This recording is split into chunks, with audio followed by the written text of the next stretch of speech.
Matthew Cochrane is a spokesperson for the International Federation of the Red Cross and Red Crescent. He joins us now from Geneva. Thank you so much for joining us on the program. How bad is the damage in Mozambique, and where are the hardest hit areas?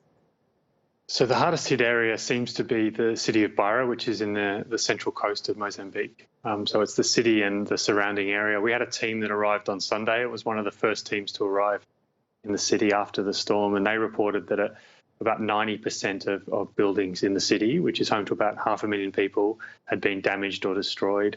And then yesterday we started getting reports of areas outside of the city that had been completely inundated by floodwaters, including floodwaters that may have been as deep as 6 metres and covering the tops of palm trees and telephone poles. So this is a really severe major disaster. Given the scope of the disaster, are people who are displaced, do they have shelters or places safe to stay, and are emergency supplies able to reach them? Yeah, a lot of people have lost their homes. We're hearing from the government about 400,000 people who are homeless, either have completely lost their homes or temporarily are unable to return to where they live.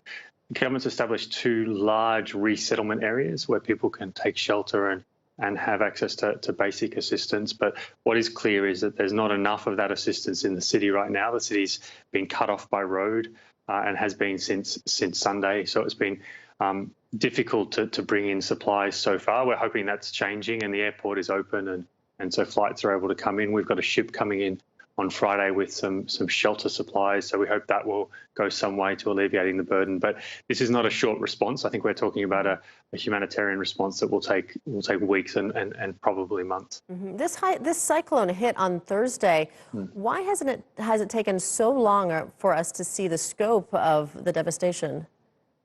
Well, I think some of it comes down to that physical isolation that I mentioned. Our team left Sunday morning. The cyclone hit, I think, Thursday night into Friday morning, but it took a while to cross over.